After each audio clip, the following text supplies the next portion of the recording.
everyone agrees on to solve this issue? We need to take care of our kids, their emotions, their feelings, and just make sure they're healthy.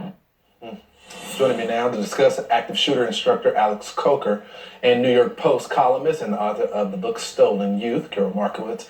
Thanks so much for joining me. Carol, I want to go to you first because it seems like it's this typical back and forth pro-gun, anti-gun. What do you think needs to happen? Because, you're involved in politics, but you're also a mom. So what's your solution to this? Well, first of all, security of schools has to be a paramount national priority. Locking the doors, making sure that nobody can get in, all of that has to take absolute priority right now. I think that that's an easy solution that we should have done a long time ago. It makes no sense that office buildings have tight security, but schools do not.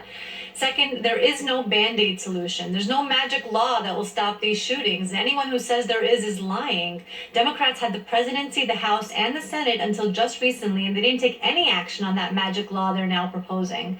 And of course, we need to find common ground, and not just after shootings. We have to find common values like we used to have. That Wall Street Journal poll that came out earlier this week on the decline of patriotism, religion, community should be a wake-up call. We have to talk to our children about values that matter, and that's the first step in finding common ground again. Yeah.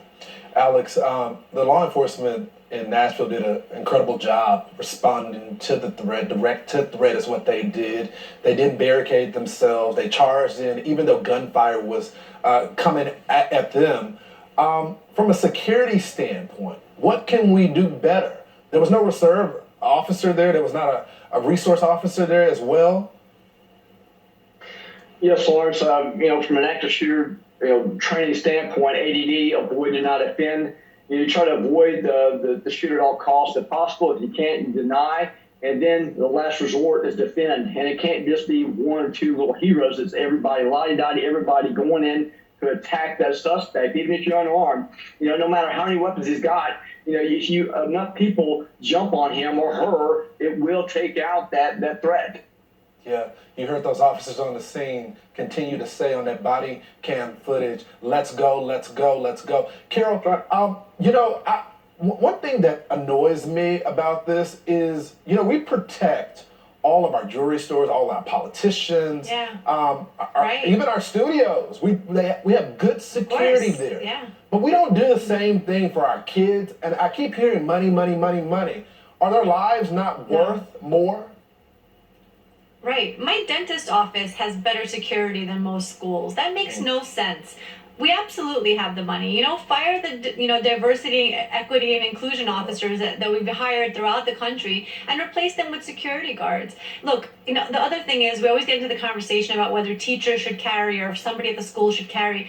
Forget about actually carrying. How about having some signs up at schools saying you will be met with force if you try to harm any students? I've seen these kinds of signs at private schools, and they probably mean it, and they have people that carry. But even if you don't, step one is making the shooter afraid. This shooter wanted to go elsewhere, but saw that they had more security than the school, so she went to the school. Make it hard for these shooters to get in. Make it hard for them to harm anybody. Yeah. I still want to see this manifesto, Alex. I think that is a tool for law enforcement to prevent this from ever happening again. Don't you think so?